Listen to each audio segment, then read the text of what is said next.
Bonjour. En ce moment, il y a des petites choses qui sortent et qui font grand bruit. Bon, ça dépend dans, dans quel milieu on est. Mais en ce moment, il y a des choses qui font grand bruit ou ça dépend des choses auxquelles vous vous intéressez. Puis bon, là, il y a une mode depuis un bout de temps qui s'appelle l'urbex, l'exploration urbaine. Bon, c'est pas vraiment une mode qui m'intéresse, mais par rapport à des informations des fois qui sortent puis qui sont données par d'autres personnes qui font partie d'autres milieux, des fois, bon, je savais c'était quoi l'urbex, mais là, il sort des choses. C'est-à-dire que il y a un homme puis deux de ses amis qui sont allés faire de l'exploration urbaine dans une demeure abandonnée. C'est ça l'exploration urbaine. Des fois, ça peut être des usines désaffectées, des choses comme ça. Puis là, c'était la maison qui appartenait à une maison. On pourrait même parler, on peut parler jusqu'à un certain, on peut parler d'un château là, parce que les sous-bassements qu'on voit, l'architecture des sous-bassements avec des arcs brisés, des clés de voûte, c'est très ancien cet endroit-là. C'est un endroit qui appartenait à un chirurgien réanimateur, franc-maçon. Puis déjà là, je trouve ça curieux. La France est réellement en train de devenir, semble-t-il, un pays quasiment comme en Europe de l'Est, là, parce que c'est surprenant qu'un simple chirurgien réanimateur ait pu acheter un bâtiment pareil. Et ici, un bâtiment qui aurait des sous-bassements comme ça, là, il faudrait être multimillionnaire pour acheter ça. Même délabré, même en ruine. En tout cas, là, ce qui fait grand bruit, c'est quoi? C'est que, bon, ben, ce chirurgien réanimateur-là était un franc-maçon. Puis, les gens qui faisaient de l'exploration urbaine dans cette demeure-là abandonnée sont allés dans le sous-bassement et il y avait la présence, entre autres, de crânes humains, notamment là, une espèce d'auge qui servait de sueur. Il y avait trois mandibules dedans. Il y a un des crânes que j'observais, là, j'ai fait arrêt sur image, j'observais, c'est possiblement quelqu'un d'assez jeune, étant donné que les dents de sagesse sont encore à l'intérieur de l'os de la gencive. Bon, par rapport à tout ça, moi, ce que j'ai vu par rapport, comme le site du docteur Laibi, c'est là, moi, que j'ai vu ça. Le docteur Laibi lui dit que c'est du pur satanisme puis de la sorcellerie. Pourquoi? Ben parce que, entre autres, dans le bâtiment, on voit des lambeaux de chair qui ont été découpés de très curieuse façon, puis séchés. On voit notamment un endroit où il y a les colonnes Joachim et Boaz, le damier, un cercle qui est un mélange possiblement de soufre, de cendre et de sel par terre. Ce sont des choses, bon, on reconnaît un petit peu là, certaines choses, donc on peut se douter aussi certains textes trouvés sur place où il est question d'alchimie. Là où je dis d'être prudent par rapport à des affirmations, par rapport à des choses comme ça, comme de dire c'est du pur satanisme, c'est de la pure sorcellerie, rappelons-nous le médecin italien Baronio Vicenzi qui était fatigué de voir souffrir ses patients, qui voulait à tout prix alléger leur souffrance et qui finalement a fait quelque chose qui était interdit à son époque par les autorités religieuses, c'est-à-dire il s'est adonné à des autopsies. Et par après, il a été, quand ça s'est su, il a été immédiatement accusé de sorcellerie. Pas de satanisme, le terme n'existait pas vraiment à l'époque, mais il a été accusé de sorcellerie, de magie noire, de s'adonner à des sciences interdites, ou on peut dire diaboliques. Or, l'enfer est pavé de bonnes intentions et ce médecin-là voulait simplement soigner ses patients, trouver une façon d'alléger leur souffrance et de rallonger leur vie. C'est pour ça qu'il s'adonnait à des autopsies. Donc, dans le cas d'où on parle d'un chirurgien réanimateur, franc-maçonneux, donc, un égaré, si on peut dire, qui s'adonne aux sciences abstraites parce qu'il pense trouver quelque chose là-dedans. Or, si vous cherchez, c'est que vous n'avez pas la capacité de trouver quelque part. Possiblement que c'était un homme qui était peut-être bien intentionné et qui voulait tout simplement rallonger la vie de ses patients et les soigner à l'aide de ce qu'on a appelé la pierre philosophale. Qui est une chose, bon, c'est un petit peu comme ceux qui ont gaspillé leur vie et leur argent à chercher le Saint Graal. C'est quelque chose qui n'est pas compris, là. Puis ça montre à quel point les initiés de la connaissance sont égarés. Là, l'affaire, c'est que c'est carrément illégal là, en France de posséder des ossements humains, à moins d'être un institut d'ostéologie là, ou une académie de médecine. Vous n'êtes pas supposé avoir dans un lieu privé des ossements. Au Canada, vous pouvez acheter des ossements. Il y a un gars à Calgary qui vend des crânes humains. Mais ce sont des pièces d'ostéologie, puis bon, c'est assez cher, là. C'est pas n'importe qui peut aller s'acheter un squelette complet, là. Mais déjà là, est-ce que c'est de la sorcellerie? Pas mal. Oui, parce qu'il y a des éléments mystiques mêlés à travers ça. Puis le texte là, que l'homme lisait, là, qu'il y avait des notions d'alchimie dedans, mais pas de l'alchimie. On pourrait appeler le mysticisme là, alchimique. On voit l'inscription vitriol, bien connue, inscrite un peu partout. Puis bon, l'endroit où il y avait les colonnes Joachim et Boas, puis ça a dû servir ça à initier des gens qui changeaient, qui passaient d'un grade à l'autre, probablement. L'affaire où je dis de faire attention, c'est là où le docteur Leiby, qui est quand même un homme religieux, puis ça paraît, dans le sens que tout de suite sauter, c'est du pur satanisme. Là, pur, est-ce que ces gens-là sont conscients que la quête dans laquelle ils se lancent est un égarement? Ça, je suis pas certain. Je n'en suis pas certain. Ils y croient, hein? Ils mettent pas autant d'énergie et d'argent pour rien. Donc, c'est de l'égarement, oui. Est-ce qu'on pourrait dire qu'il y a derrière ça une influence, entre guillemets, satanique? Oui. Mais de là à dire que c'est du pur satanisme, puis que c'est par un culte envers Satan que tout ça a été fait, ça, j'y crois pas du tout. Je pense que comme Baronio Vicenzi, qui en son temps a été accusé de sorcellerie parce qu'il voulait soigner ses malades, je pense qu'on a tout simplement affaire à un égaré, comme le sont à mes yeux tous les initiés de la connaissance, un égaré qui vous recherchez la pierre philosophale, possiblement, vous savez, l'enfer est pavé de bonnes intentions, possiblement dans le but de rallonger la vie et soigner ses patients, c'est tout. Puis bon, l'égarement, la quête initiatique, c'est comme s'enfoncer de plus en plus. Les gens qui ont été dans l'ésotérisme toute leur vie, dans des sociétés initiatiques toute leur vie, on voit, ils s'enfoncent, puis ils s'enfoncent, puis ils s'enfoncent dans leur folie, puis finalement, ils trouvent rien. Pourquoi ils ne trouvent rien? Parce que c'est pas parce que vous cherchez que vous trouverez. Pas nécessairement. Celui qui veut devenir immortel est déjà mort. Hein? Bon. Là, il y a la chaîne en toute franchise avec Madame Paul, j'ai envie de dire mademoiselle, parce que d'après moi, elle n'est pas mariée, mais bon, c'est plus très usité de nos jours là, de faire la différence, donc on va l'appeler Madame, par respect.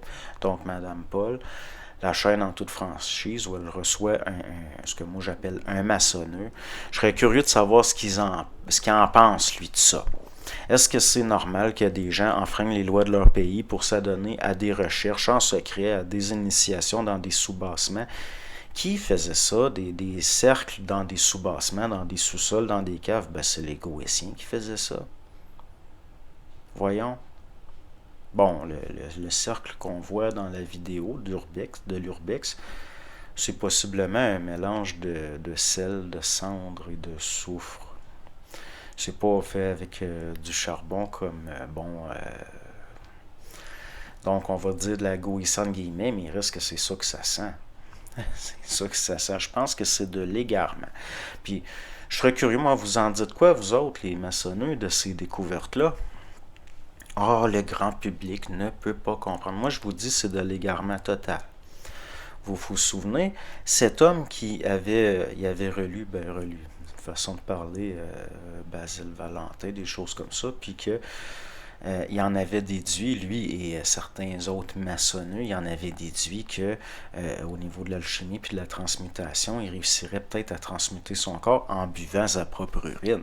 Puis ils se sont enfermés dans les sous-bassements d'une loge, là, d'un temple. Je n'ai pas envie d'appeler ça un temple, là, parce que des temples, il y en a eu juste 2. À date, là. Peut-être qu'un troisième s'en vient, mais en attendant, ces loges-là, c'est pas des temples. D'accord?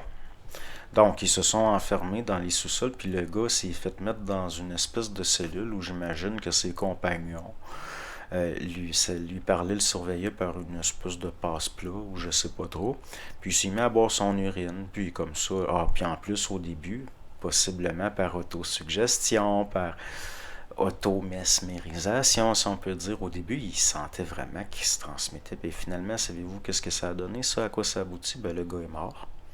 C'est tout à fait contre nature que de boire son urine comme seule nourriture pendant des choses. C'est complètement stupide. C'est de l'égarement. Les initiés de la connaissance, c'est à ça que ça aboutit. C'est ça de la fascination. C'est ça de l'auto... ils s'auto-envoûtent là, avec des vieilles formes. Des vieilles choses qu'ils interprètent littéralement parfois. Bon, c'est pas tout le monde qui connaît un petit peu certaines techniques de cryptographie, puis qui peuvent se rendre compte que certains textes ne parlent pas de ce qu'ils ont l'air de parler à la base. Pas du tout même, parfois. Bon, des fois, il faut avoir des notions, entre autres, bon, ça devient complexe, là, réellement.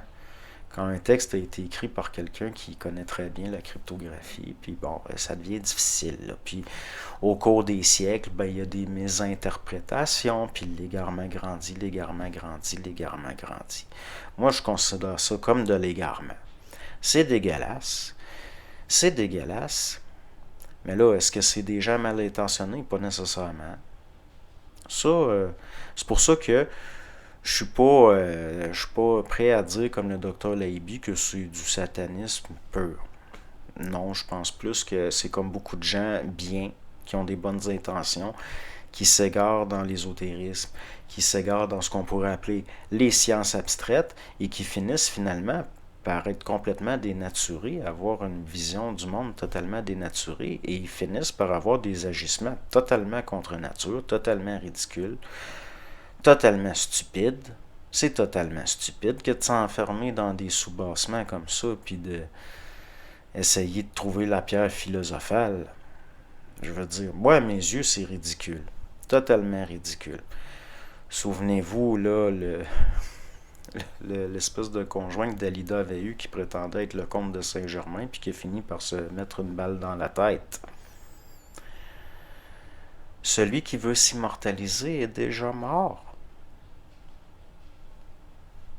Un peu comme les Tang qui buvaient du vin dans des cérémonies, puis qui, au fond, ingéraient de l'oxyde de cuivre. Ou les Romaines qui se mettaient du plomb dans le visage pour se rajeunir. On aboutit à des conneries. À de la connerie, c'est de la connerie pure, là. Mais je serais curieux de savoir, les maçonneux, là, vous pensez quoi de ça? Est-ce que ça vous emplit d'un sentiment de fierté quand des choses comme ça sortent? Ça, c'est une petite chose. Une petite chose. C'est incroyable jusqu'où peut aller l'égarement, lié à la fascination de la connaissance. Parce que ces choses-là, c'est de la connaissance. Celui qui cherche, il ne comprend pas le principe du savoir, il est dans la connaissance. Le principe du savoir, vous trouvez sans chercher. Puis quelqu'un qui comprend certaines choses ne va pas chercher à immortaliser. Voyons, là. Complètement ridicule. Ça dure un clignement d'œil, une vie humaine à l'échelle de l'univers, puis on ne commencera pas à vouloir devenir immortel. C'est contre nature. Moi, à mes yeux, c'est contre nature. Il y a quelque chose là qui ne fonctionne pas. C'est là on peut dire, en tout cas, c'est luciférien un petit peu. Mais je pense que ce chirurgien réanimateur-là cherchait la pierre philosophale parce qu'il voulait soigner et rallonger la vie de ses patients. Il ne l'a pas trouvé, bien évidemment. Bien évidemment. Comme ceux qui cherchent le Graal, ne peuvent pas le trouver non plus.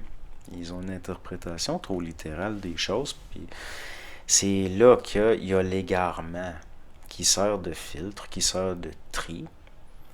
Moi, je trouve ça quand même obscène. C'est très obscène. Puis d'ailleurs, j'y crois totalement à cette histoire d'Urbex-là. Pourquoi? Parce qu'il semblerait que les autorités ont ouvert une enquête. Donc, bon, puis là, même, il lisait des textes qu'il y avait sur place, des textes manuscrits, puis ça parle de la pierre philosophale, puis l'adepte dans sa quête initiatique, puis bon, c'est à ça que ça amène, l'ésotérisme, souvent. Je parle, si c'est... en tout cas, je vais faire attention à ce que je dis, là. mais c'est ridicule. C'est épouvantable que des gens consacrent autant d'énergie, autant de temps à de l'égarement. C'est de l'égarement. Ça ne veut pas dire que ces gens-là étaient mal intentionnés. C'est pour ça que le docteur Leiby, qui déclare c'est du satanisme pur, il y aurait peut-être des petites nuances à apporter. En tout cas, ce qui est certain, c'est qu'on a affaire à de l'égarement, à des égarés. Puis moi, bon. Hein? Bon, ben là, je pense que j'en ai assez dit. Mais cette affaire-là, oui, c'est quelque peu troublant. Mais les gens ont été conditionnés par le cinéma à voir certaines choses et de les interpréter immédiatement d'une certaine façon, alors que tout n'est pas si simple.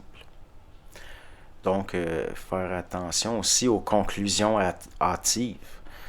Les gens qui étudient ces choses-là ne sont pas nécessairement mauvais, mais ils sont souvent dans l'auto-fascination, dans l'auto-mesmérisation, dans je dirais, l'auto-suggestion même.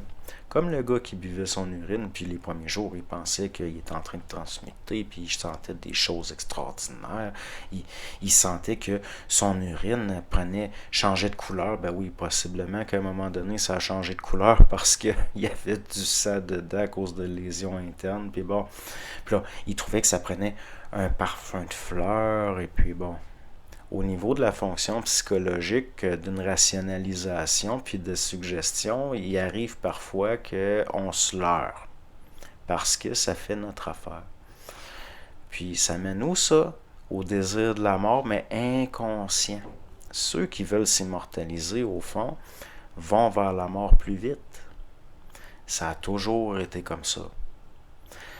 Donc, bon, des gens qui s'accoutrent d'une façon ridicule pour s'initier entre eux, de moi, ça m'a tout le temps pué au nez, dans le sens que ça fait partie de la puérilité de l'humanité, ça fait partie de la connaissance, donc des handicaps de la subjectivité, de l'intersubjectivité collective. Puis ça aboutit à des aberrations. C'est aberrant. C'est aberrant. Je serais bien curieux de savoir le maçonneux à Madame Paul, ce qu'il en pense de tout ça. Y en a-t-il un qui a déjà trouvé la pierre philosophe? C'est pas bon. J'ai de bon. Attention, attention. Personnellement, jamais je me lancerai dans une quête pareille. Bonne journée.